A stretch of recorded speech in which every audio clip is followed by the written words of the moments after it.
ሰላም ልጆች እንዴት ናችሁ? እኛ በጣም ደህና ነን። ዛሬ ለእናንተ ይሆናሉ ያዘጋጀናቸው ቆንጆ ፕሮግራሞች አሉ። እኔ ስሜ ሄራን ዘላለም ይባላል። የመጣሁት ከቅዱስ ዮሴፍ ቁምስና ነው። ጓደኛዬ ደግሞ ስሜ ናኦድ ደስታ ይባላል። ከቅዱስ ዮሴፍ ቁምስና ነው የመጣሁት። ዛሬ ልዩ ፕሮግራሞችን ይዘንላችሁ ቀርበናል። በመጀመሪያ ከአባ ዮሐንስ ጋር የምናደርገው መንፈሳዊ ትምህርት፣ አሃ ድራማ፣ ትረካና ክራፍት እንቀርብላችኋለን።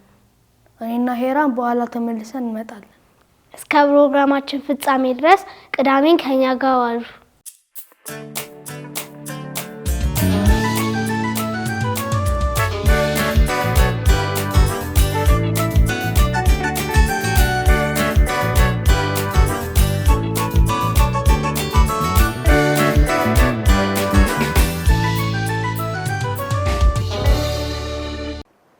እንጸልይ።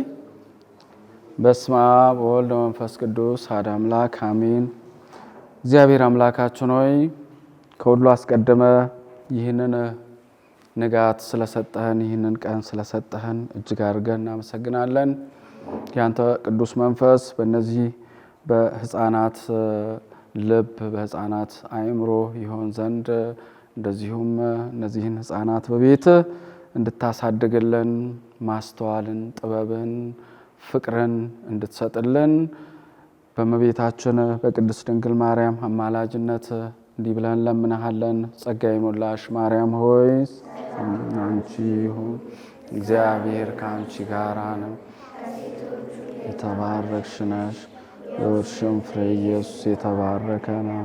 ቅድስት ማርያም የአምላክ እናት ለእኛ ኃጢአተኞች አሁንም በሞታችን ጊዜ ለምን። ለአብና ለወልድ ለመንፈስ ቅዱስ ምስጋና ይሁን አሁንም ዘወትርም ለዘላለም አሜን። ጥሩ ልጆች፣ የዛሬ ትምህርታችን ስለ ዘሪው ምሳሌ ይሆናል።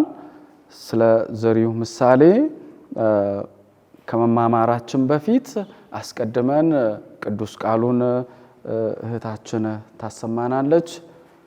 ቢታንያ ከማቴዎስ ወንጌል ምዕራፍ 13 አንብቢልን። የማቴዎስ ወንጌል ምዕራፍ 13 ከቁጥር 1 እስከ 9።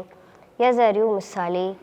በዚያን ቀን ኢየሱስ ከቤት ወጥቶ በባህሩ አጠገብ ተቀመጠ። ብዙ ሰዎች ወደ እርሱ ስለተሰበሰቡ በጀልባ ላይ ወጥቶ ተቀመጠ። ሕዝቡም ሁሉ በባህሩ ዳር ቆመው ነበር። ብዙ ነገርን በምሳሌ ነገራቸው፣ እንዲህም አላቸው። እነሆ ዘሪ ሊዘራ ወጣ። ሲዘራም አንዳንዱ በመንገድ ዳር ወደቀ፣ ወፎችም መጥተው በሉት። አንዳንዱም ብዙ አፈር በሌለበት በጭንጫማ መሬት ላይ ወደቀ። መሬቱም ጥልቀት ስላልነበረ ወዲያው በቀለ።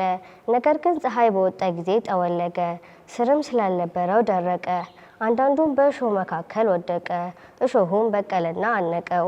አንዳንዱም በመልካም መሬት ላይ ወደቀ፣ አንዱም 100 አንዱም 60 አንዱም 30 ፍሬ ሰጠ። ሚሰማ ጆሮ ያለው ይስማ። ይህ የክርስቶስ ቃል ነው። ክርስቶስ ሆይ ምስጋና ላንተ ይሁን። ቁጭ በሉ ልጆች።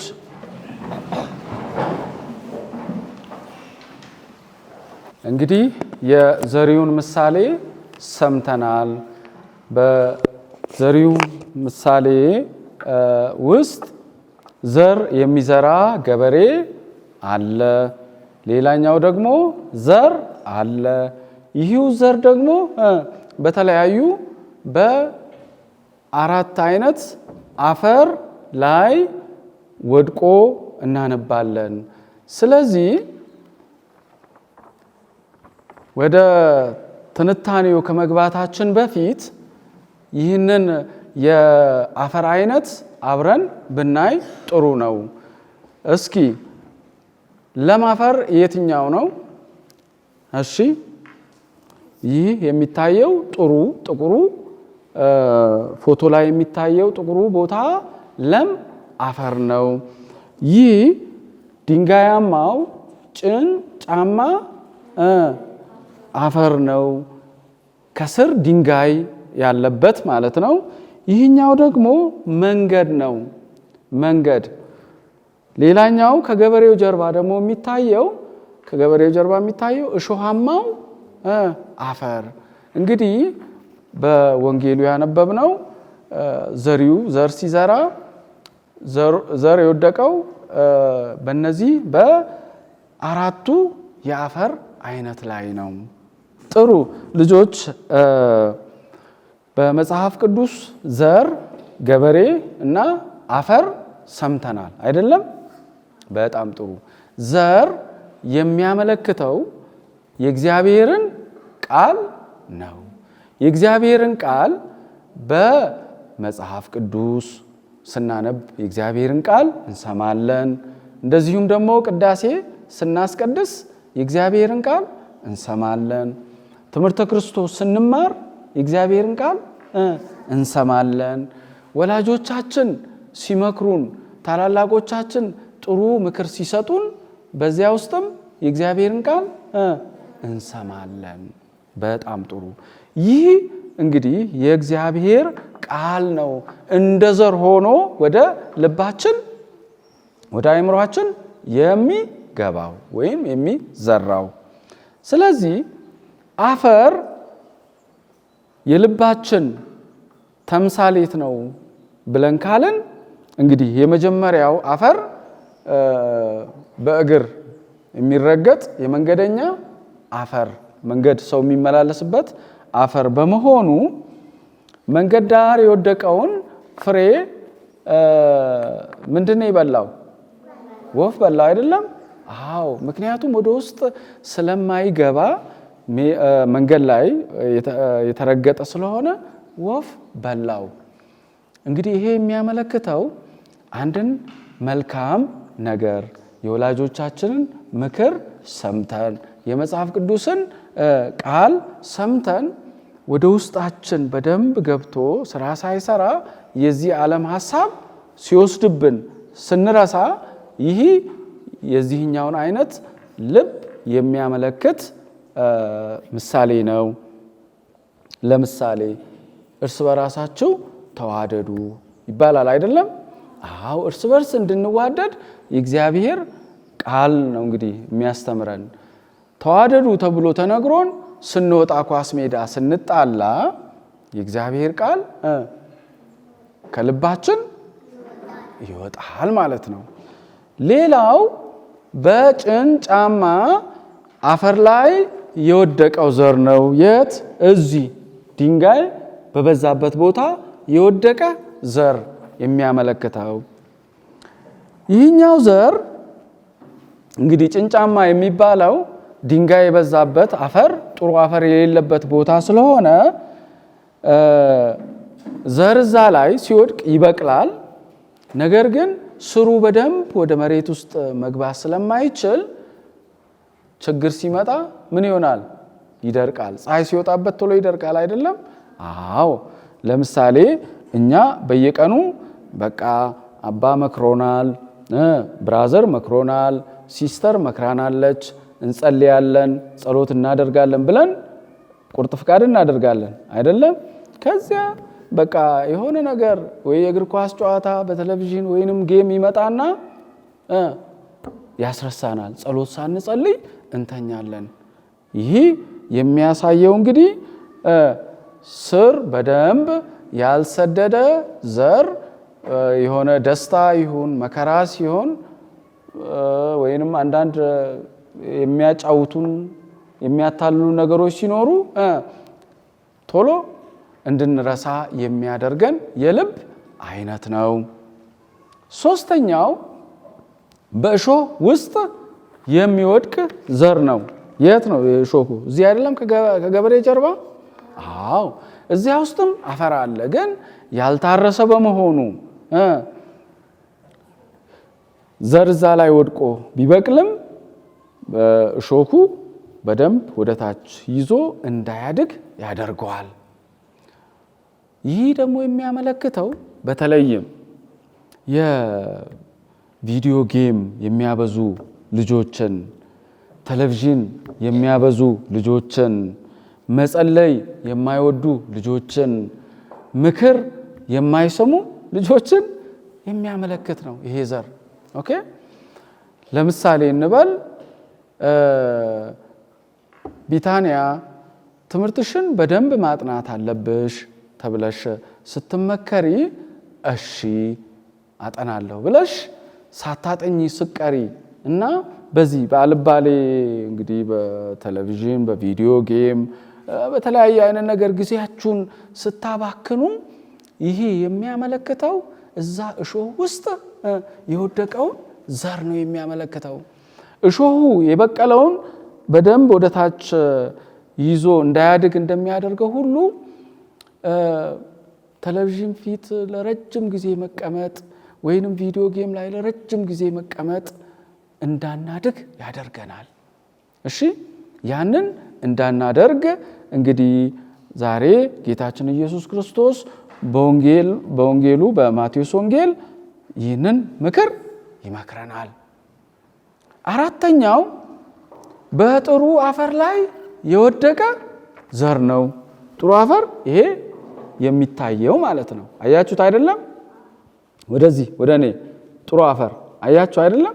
በጣም ጥሩ። እዚህ ጥሩ አፈር ላይ የሚወድቅ ዘር ሲበቅል ምን ይሆናል? ማንም ይነግረኝ። በቅሎ ምን ይሆናል? ፍሬ ያፈራል። እሺ እውነት ምን ይሆናል?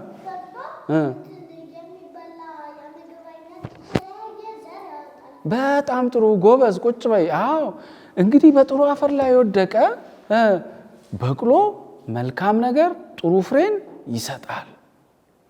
እኛ አባ የሚሉንን ምክር ከሰማን፣ ወላጆቻችን የሚነግሩንን ምክር ከሰማን፣ እንደዚሁም ደግሞ ቅዳሴ አስቀድሰን ወንጌልን ከሰማን ምንድን ነው የምንሆነው? ጥሩ ዜጋ ነው የምንሆነው። ጥሩ ወጣቶች፣ ጥሩ ልጆች እንሆናለን። ከዚያ አድገን ፍሬ እናፈራለን ለሀገር የሚሆን። አንዳንዶቻችሁ ዶክተር ትሆኑና ለበሽታ መድኃኒት ታገኛላችሁ። አንዳንዶቻችሁ በተለያየ የሀገራችን የስራ ድርሻ ውስጥ ተሳትፋችሁ ሀገራችሁን ቤተ ክርስቲያናችሁን በ60 በ30 በመቶ እጥፍ ታገለግላላችሁ። እንግዲህ ይሄ ነው የወንጌሉ የመጨረሻ ቃል። ሰምታችሁ ከሆነ ሰሚ ጆሮ ያለው ይስማ። ነገ ጥሩ መሆን የሚፈልግ ልጅ፣ ጥሩ ፍሬ ማፍራት የሚፈልግ ልጅ፣ ለወላጆቹ የሚታዘዝ ልጅ ዛሬ ይህንን የእግዚአብሔርን ቃል በደንብ ሰምቶ መተግበር ያስፈልጋል።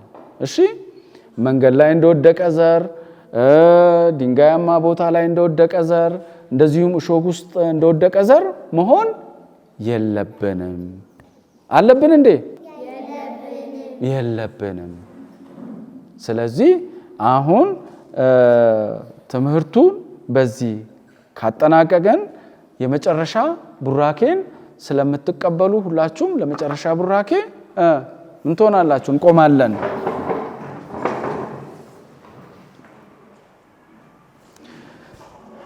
እግዚአብሔር በጥበብና በማስተዋል በቤቱ ያሳድጋቸው። ረጅም ዕድሜና ጤናን ይስጣቸው። ለሌሎች የምትተርፉ ሁኑ። አእምሯችሁ ፈጣን፣ አንደበታችሁም ቀልጣፋ ይሁን። ሁሉን የሚችል እግዚአብሔር አብ፣ እግዚአብሔር ወልድ፣ እግዚአብሔር መንፈስ ቅዱስ ይባርካችሁና ይቀድሳችሁ።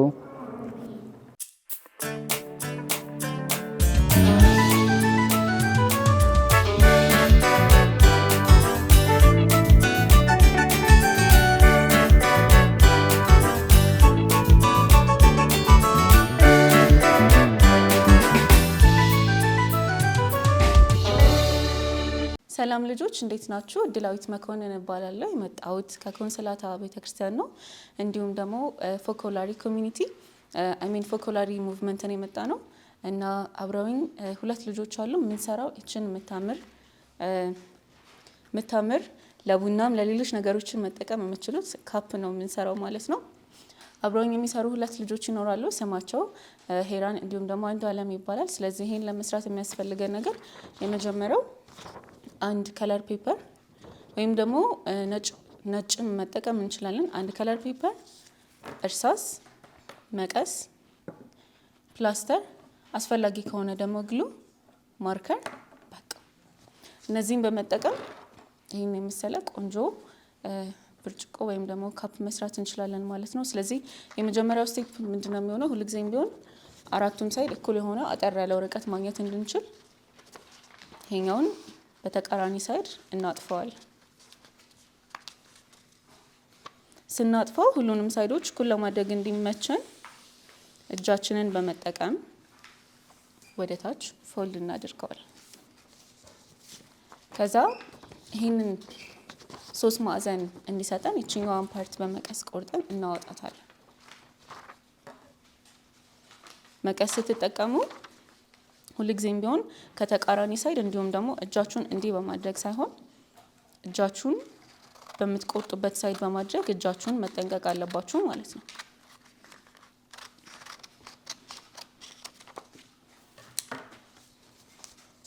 ስለዚህ በሶስቱም ሳይድ እኩል የሆነ 3 ማዕዘን ያለው ወረቀት እናገኛለን። ስለዚህ ያገኘነውን ወረቀት ወደ ነበረበት በመመለስ ይችን ወረቀት በኋላ የምንጠቀማት ይሆናል። የትኛውንም ወረቀቶች አንጥላቸውም። ከዛ ይሄንን ወረቀት ከያዝን በኋላ ወደ መሀል በኩል ሳይድ እናጥፈዋለን።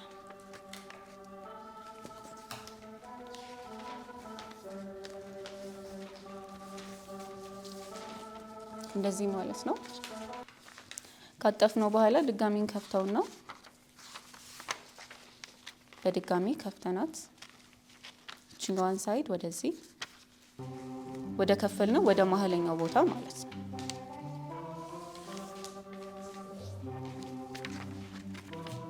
ይሄንንም ወደ መሀል እኩል እናጥፈዋለን። ስናጥፍ ብዙ ጊዜ የጫፉ በደንብ እንዲይዝልን በእጃችን በመጠቀም በደንብ እናጠብቀዋለን ማለት ነው። ከዛ እንዲህ ካደረግነው በኋላ ወደ መሀል ቅድም ወደ ቆረጥነው ወደ መሀል መልሰን ማጠፍ። እንዲህ ማድረጋችን ለምንድን ነው የሚጠቅመው? እዚህ ኩባያው ላይ እንዳያችሁት እኩል የሆነ ሳይድ እንዲሰጠን ወይም ደግሞ ብርጭቆ እኩል እንዲሆንልን ሁሉንም ሳይድ እኩል ፎልድ እናደርገዋለን። ከዛ በድጋሚ ይሄን ብርጭቆ ለመስራት ዋናው ፓርት ይሄንን ቪዲዮ በደንብ መመልከት እንዲሁም ደግሞ የማጣጥፋባቸውን ስቴፖች አለመዝለል ነው። አንድ ስቴፕ ከዘለልን የምንፈልገውን አይነት ቅርጽ ያለው ብርጭቆ ማግኘት አንችልም። ስለዚህ ድጋሚ ወደ መሀል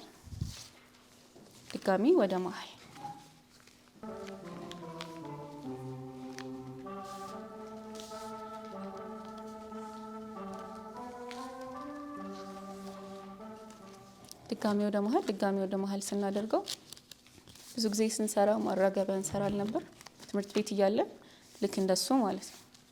ስለዚህ እንፈታዋለን። አሁን እንደዚህ አይነት ቅርጽ ሰጥቶናል ማለት ነው። ወደ ነበረበት መልሰ ነው ይሄን ፓርት እኩል ለኩል ከዛ በድጋሚ 2 ቦታ እናጥፈዋለን። የምትፈልጉት ትልቅ ብርጭቆ መስራት ከሆነ መጀመሪያ ላይ ልክ ስንቆርጥ የነበረው የመጀመሪያውን ስቴፕ ከፍ አድርጋችሁ A4 ሳይዝ ፔፐሯን መቁረጥ ነው ማለት ነው። ከዛ ይሄኛውንም በድጋሚ አንደኛውን ሳይድ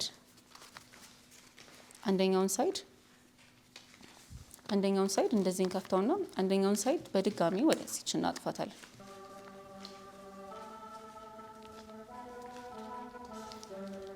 ልክ ነሽ።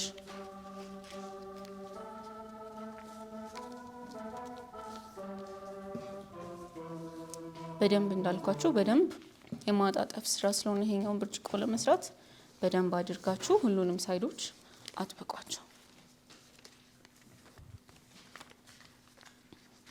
ከዛ በድጋሚ እቺኛዋንም ሳይድ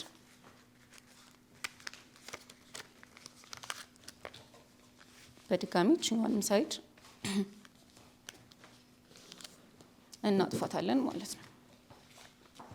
እዚህኛው ስቴፕ ላይ ትልቅ የሆነ ብርጭቆ ማግኘት ከሆነ የፈለጋችሁት ይሄኛውን ወረቀት ብቻ ታወጡታላችሁ። ግን ደግሞ አነስ ያለች እንደዚች ቆንጆ የሆነች ከሆነ ደግሞ የፈለጋችሁት ይህን ሁለቱን ስቴፖች በመዝለል እችኛዋን ፓርት ቆርጠን እችኛዋን ግማሿን ነው የምንቆርጣት ማለት ነው። ስለዚህ ከቅድሙ ትንሽ ከፍ ያለ ብርጭቆ ለመስራት እንዲያመቸን ይሄኛውን ሳይድ አንደኛውን ሳይድ ቆርጠን እናውጣዋለን።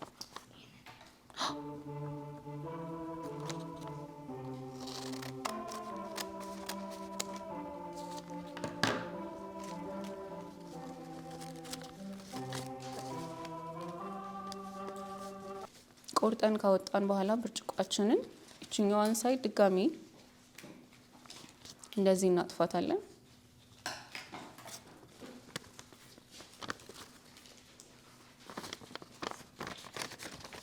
ከዛ እንከፍተዋለን። እንከፍተውና ወደ ውስጥ እናጥፋዋለን። አንደኛውን ሳይድ ሳይሆን በዚህኛው ሳይድ በረጅሙ በኩል ረጅም ጎን ባለው በኩል ወደ ውስጥ እናጥፋዋለን። ከዛ የብርጭቋችንን ኤግዛክት የሆነ ቅርጽ አግኝተናል ማለት ነው። ስለዚህ እዚህኛው ስቴፕ ላይ ምንድነው የምናደርገው? ይሄኛውን ስቴፕ ያጣጠፍንባቸው ምልክቶች የሚታዩበት ፓርት አለ። እነዚህን ፓርቶች በመጠቀም የጫፎቹን ፓርቶች ወደ ውስጥ እናጥፋቸዋለን። ማጠፍ ድጋሚ ቅርጽ የሰጣችሁን መስመሮች በሙሉ ያጠፋችሁ መሄድ።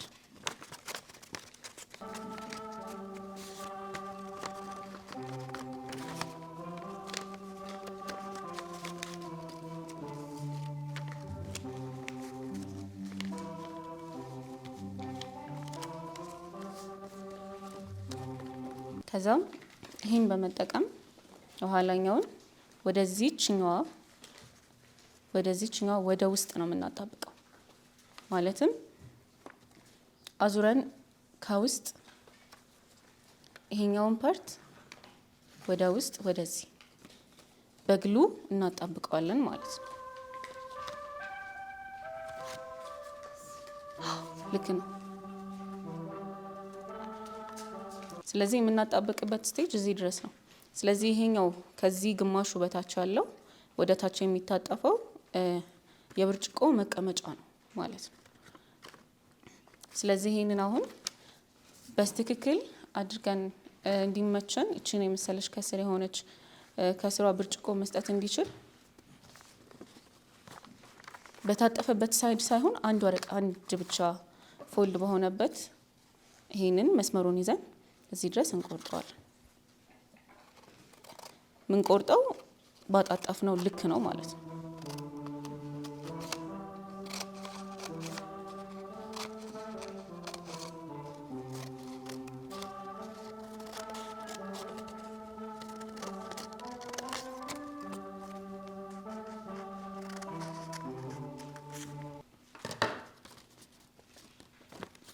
ከስር የቆረጥኩት ይሄንን ይመስላል። የቆረጥኩት ባሰመርኩት ወይም ደግሞ ባጠፍኩት መስመር ልክ ነው። ስትቆርጡ ወደ ላይ ከገባችሁ ብርጭቋችሁ የምትፈልጉትን አይነት ቅርጽ አይኖረውም፣ ወይም ደግሞ የታጠፈ የተበላሸ ብርጭቆ እንዳይሰጣችሁ ስትቆርጡት በደንብ አድርጋችሁ መስመራችሁን ጠብቃችሁ ለመቁረጥ ሞክሩ። ይህን ከጨረስን በኋላ ቅድም እንዳሳያችሁ ይችኛውን ፓርት ወደ ውስጥ አስገብተን በግሉ እናጣብቃታለን ማለት ነው። ስለዚህ ግሏችንን የምንጠቀመው ለየትኛው ሳይድ ነው? ወደ ውስጥ የምናስገባውን ፓርት በመጠቀም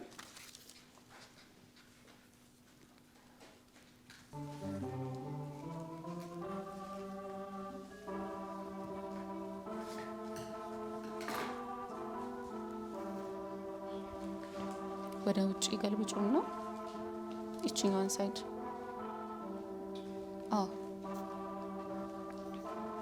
ከዛ ስትቀቡ በጀርባም በፊትም ትቀቡታላችሁ።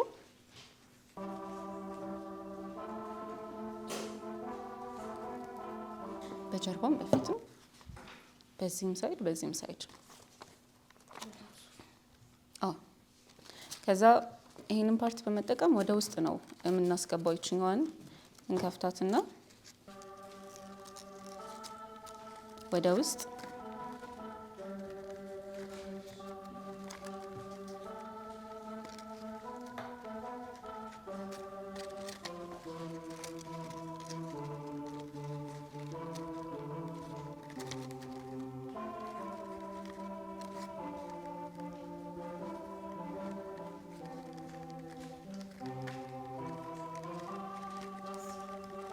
ልክ ነሽ። ወደ ውስጥ ቅድም እንዳስገባ ነው ወደ ውስጥ።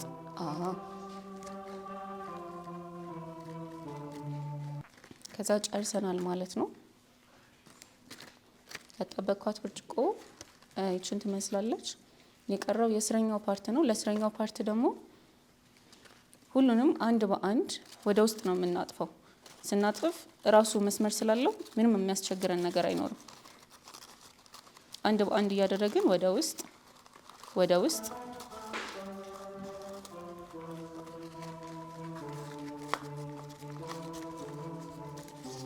ምናልባት ደግሞ አንደኛው ሳይድ የበዛባችሁ ካለ ሁለት ያጣበቃችሁበትን ፓርት በመጠቀም አንደኛውን ሳይድ ከውጭ በኩል እንቆርጠዋለን።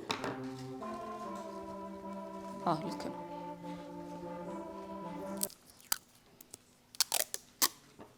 አሁን የምንጠቀመው ፕላስተር ነው ለዚህኛው ሰዓት። ይኸው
ስለዚህ በፕላስተራችን አጣብቀናታል ማለት ነው።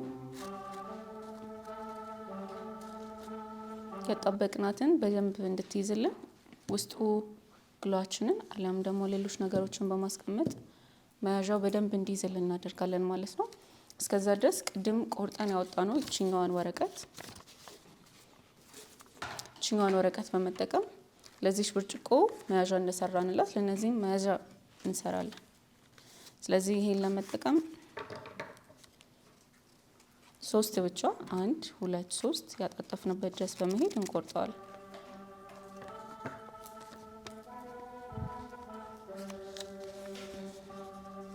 ከዛ ወደ ውስጥ እናጥፈዋለን ማለት ነው።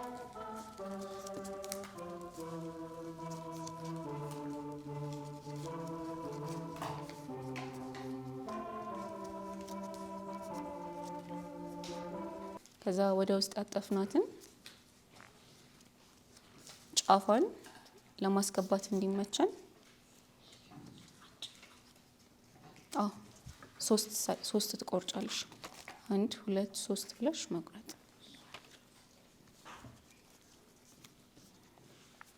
ከዛ ይሄ ለብርጭቋችን መያዣ እንዲመች 2 ቦታ እናጥፈዋለን።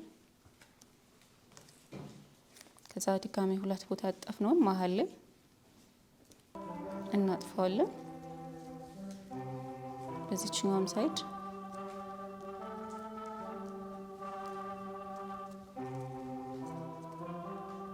ስለዚህ የኩባያችንን መያዣ ሰርተናል ማለት ነው።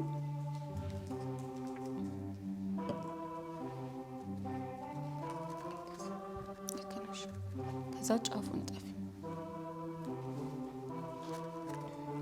ከዛ ምንድነው የምናደርገው? እዚህ ኩባያ ላይ ምንም አይነት ነገር አልተሳለበትም።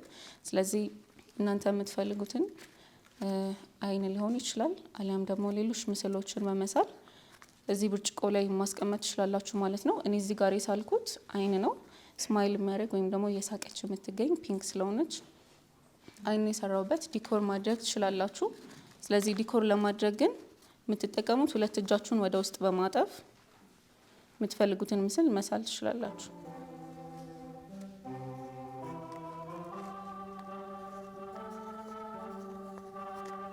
ለዚህኛው ስቴፕ የምንጠቀመው እርሳስ እንደመጀመሪያ ነው። ከዛ በመቀጠል ደግሞ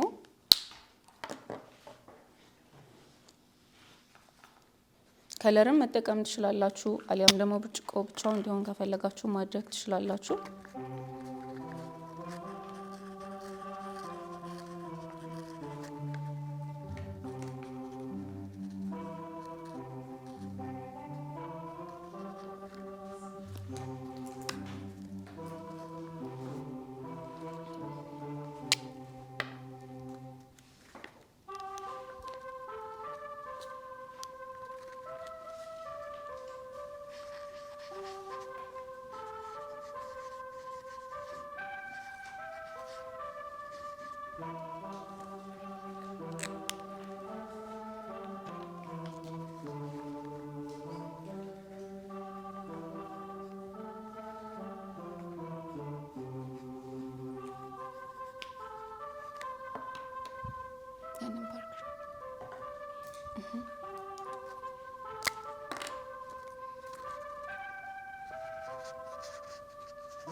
ስለዚህ ለሰራነው ብርጭቆ መያዣውን እናስገባለታለን። መያዣውን ለማስገባት ፊት ለፊት ከሳልነው ምስል ወደ ኋላ በመሄድ በእርሳስ ቅርጽ እንሰጠዋለን። የምንቆርጠውን ፓርት በእርሳስ የሰጠነውን ቅርጽ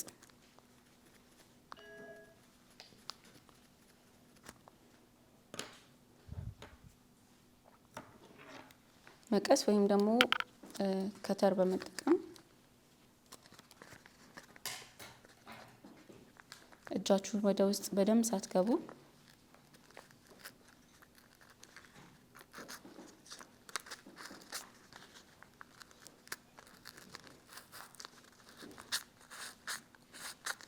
ይሄኛውን ስቴፕ አጠገባችሁ ያለ ትልቅ ሰው ቢያደርግላችሁ መልካም ነው። እጃችሁን ወደ ውስጥ በደንብ እንዳትጎዱት ማለት ነው።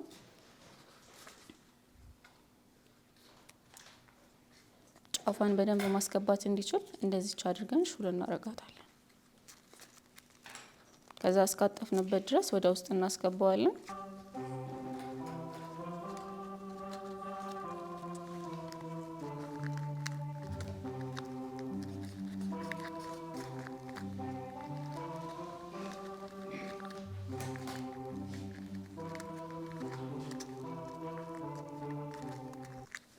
ከዛ ውስጥ ያሉትን በደንብ እናጥፋቸዋለን ማለት ነው።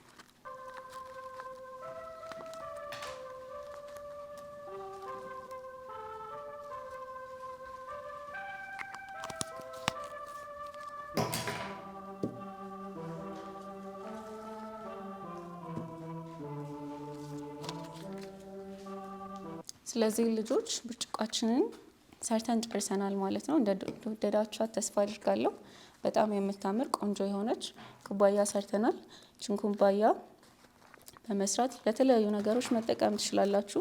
በተለይ ደግሞ በክረምት ሰዓት ቤት ውስጥ በምትቀመጡ ጊዜ አይምሯችንን በደንብ ማፍታታት የሚችሉ በደንብ ማሰራት የሚችሉ የተለያዩ ክራፍቶችን በመስራት እጃችንን ማፍታታት እንዲሁም አይምሯችንን በደንብ መጠቀም እንችላለን። እንደዚህ አይነት ነገሮችን ስትሰሩ ደግሞ በይበልጥ አጠገባችሁ ያለውን ነገር እያሳመራችሁ ስጦታ መስጠት ስትፈልጉ ሌሎች ነገሮችን ከመግዛት ይልቅ በእጃችሁ የተሰሩ የእጃችሁ ጥበብ የሆኑትን እየሰራችሁ ለጓደኞቻችሁ፣ ለቤተሰብ እንዲሁም ለምትፈልጉት ሰው መስጠት ትችላላችሁ። እኔ የሰራኋት ብርጭቆ ይችን ትመስል ነበረ። እንደወደዳችሁት ተስፋ አደርጋለሁ። ወዳችሁታል። ስለዚህ እነሱም ወደውታል። ስለተከታተላችሁን እጅግ አድርጌ አመሰግናለሁ። በሌላ ጊዜ በሌላ ክራፍት በሌላ የልጆች ክራፍት እስክንገናኝ ድረስ ቻው።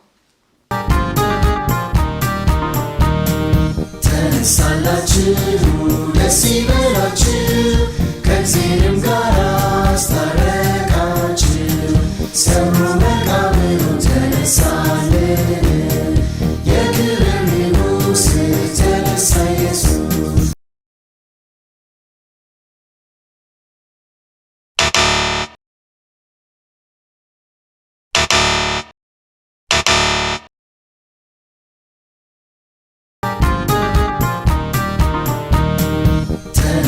ሳላችሁ ደስ ይበላችሁ ከእግዚአብሔርም ጋር አስታረቃችሁ ሰብሮ መቃብሩን ተነሳልን የክብር ንጉሥ ተነሳ ኢየሱስ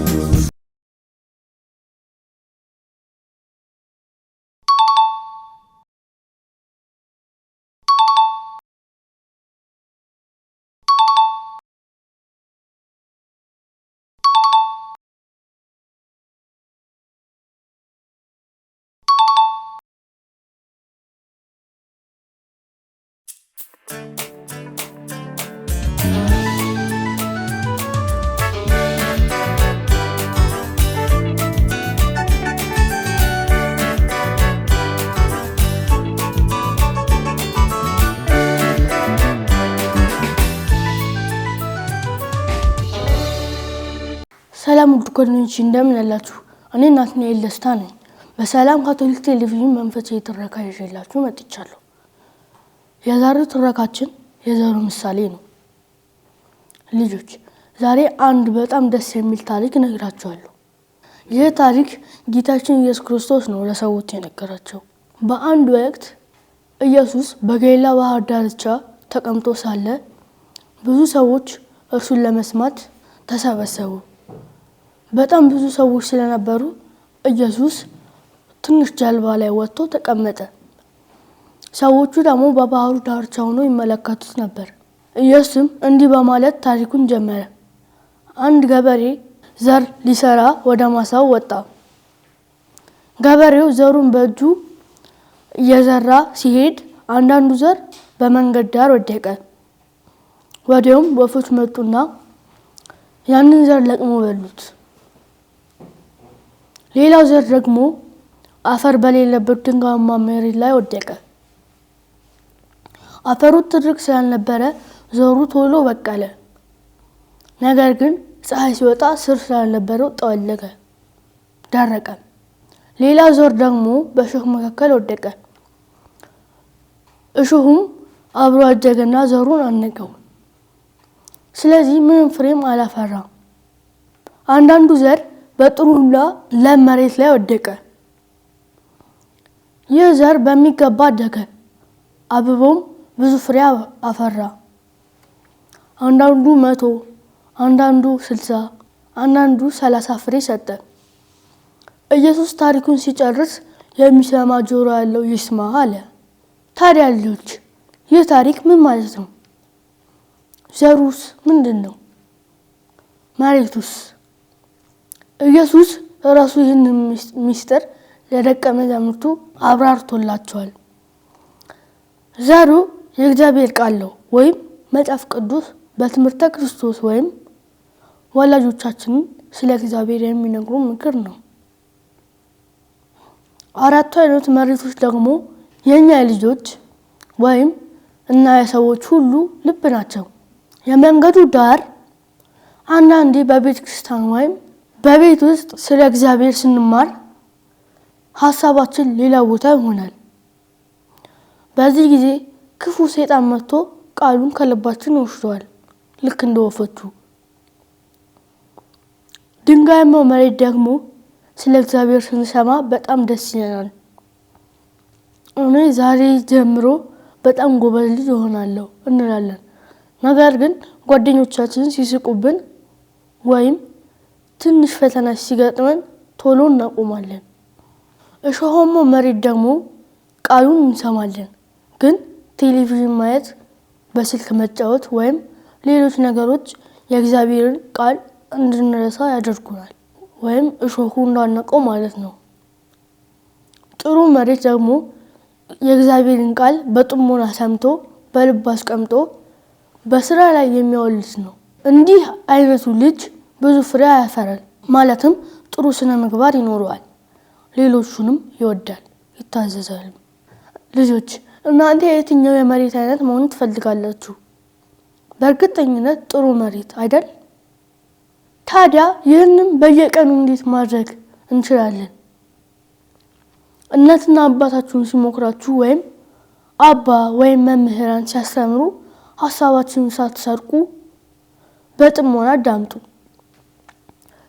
ጠዋት ስትነሱና ማታ ስትተኙ ጌታ ሆይ ልቤን እንደ ጥሩ መሬት አድርግልኝ ብላችሁ ጸልዩ።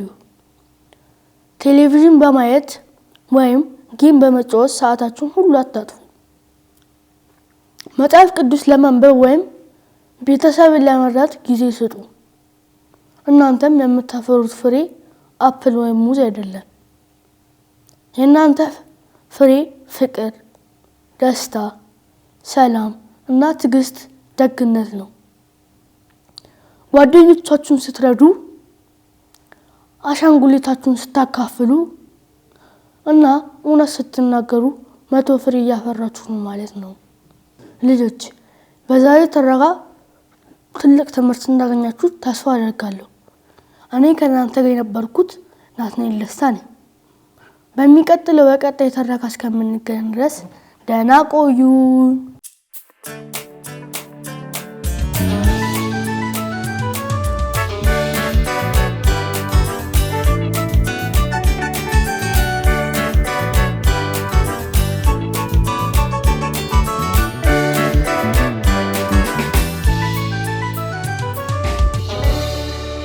ተመልሰን መተናል። ዛሬ ባያችሁት ነገር ጥሩ ትምህርት እንደተማራችሁ ተስፋ እናደርጋለን። ዛሬ ባያችሁት ነገር በአካባቢ በትምህርትና በቤት እንደምትተገብሩ ተስፋ እናደርጋለን። በቀጣይ ሳምንት በሌላ ፕሮግራም እስከምንገናኝ ድረስ እንወዳችኋለን። ቻው ቻው።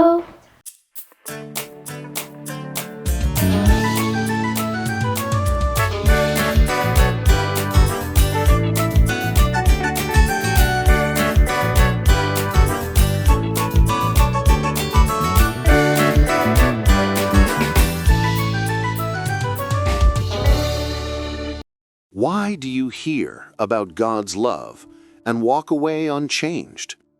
Why do others start their faith journey full of passion, only to quit when life gets hard? And why do some seem to have it all together, yet their lives produce nothing that truly matters? Jesus knew the answer. It comes down to one thing you can control right now: the condition of your heart. Will it let God's word grow, or will it wither before it can bear fruit? This is the parable of the sower, a powerful story that reveals the secrets of faith, the true condition of your heart, and how your life can finally bear lasting fruit.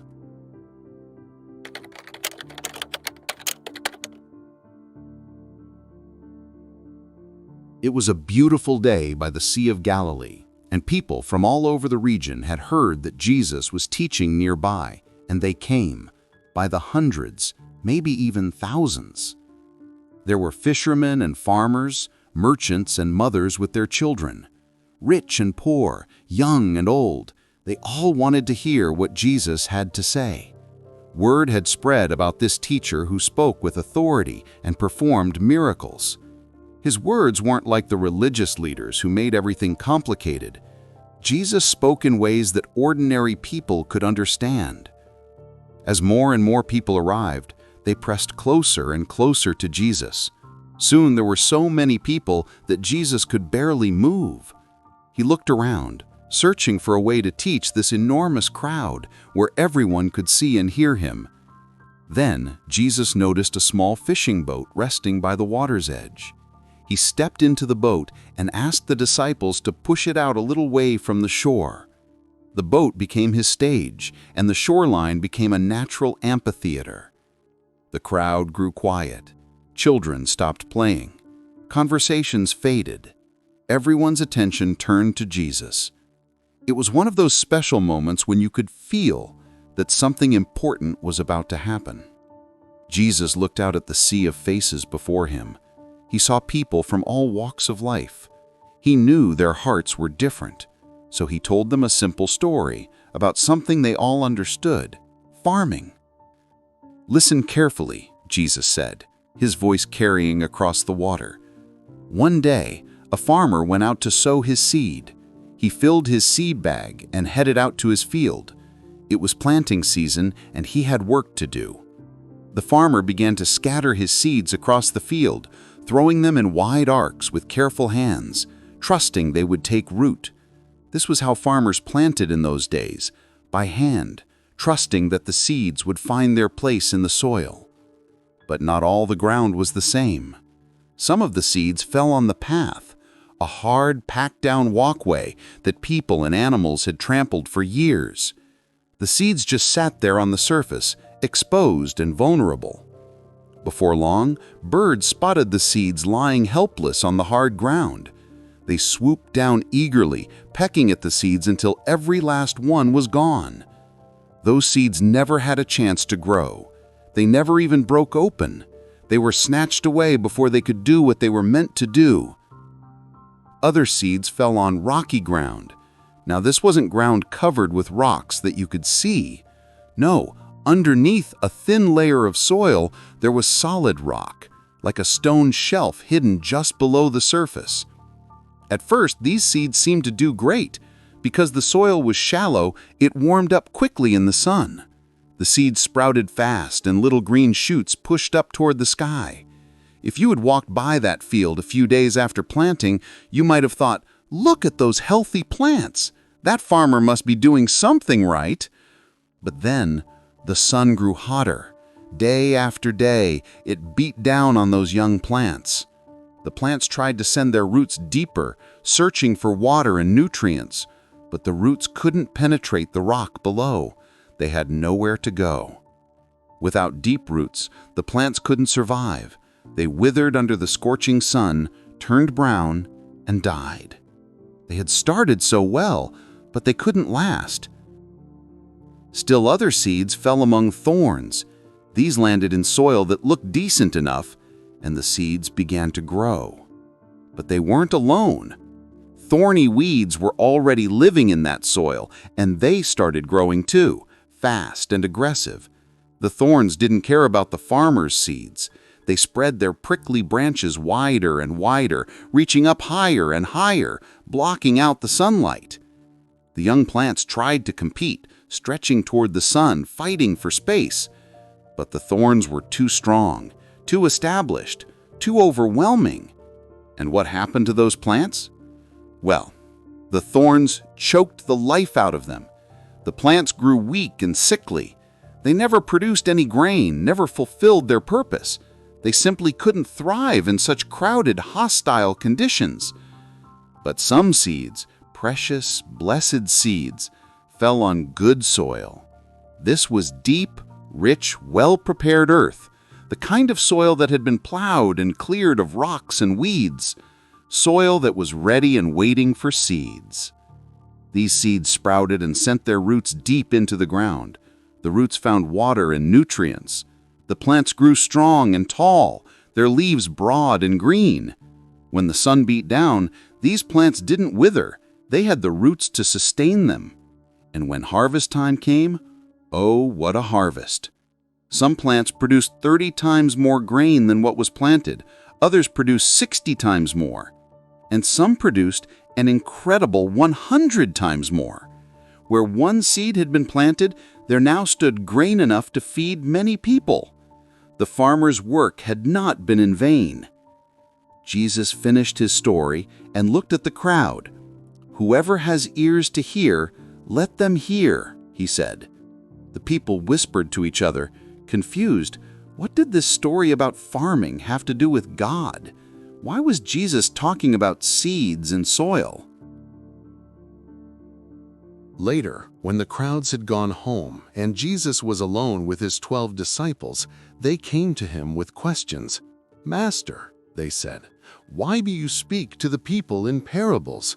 And what does this parable about the farmer mean?" Jesus looked at his faithful followers with love. He knew they genuinely wanted to understand, and so he explained the deeper meaning of his parable. "Listen then to what the parable of the sower means," Jesus said. "The seed is the message about God's kingdom, the good news of God's love, forgiveness, and truth. The farmer is anyone who shares this message with others. When people hear the message about the kingdom but don't understand it," Jesus explained, "they're like the seeds on the path. the evil one comes and snatches away what was planted in their hearts. The message never takes root because they never really grasped what it meant. Like birds stealing seeds, the devil steals the truth before it can grow. The seeds on rocky ground, Jesus continued, represent people who hear the message and immediately receive it with joy. They're excited at first, but they have no root.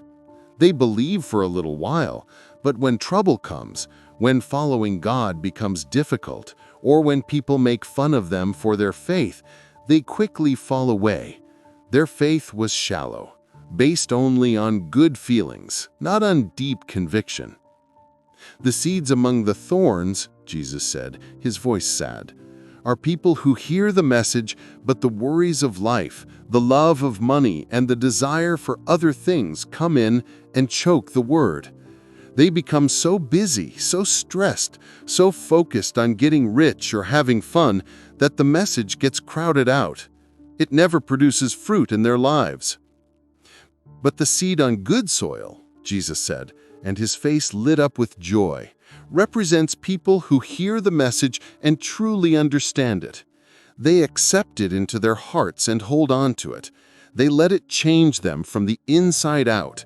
And because of that, they produce a harvest, some 30, some 60, some 100 times what was sown.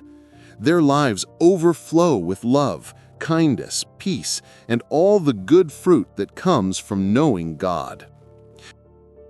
The disciples finally understood. This wasn't really a story about farming at all.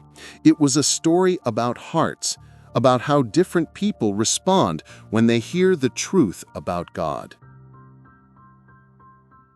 Jesus' lesson is timeless. When we hear God's word, what kind of soil are our hearts?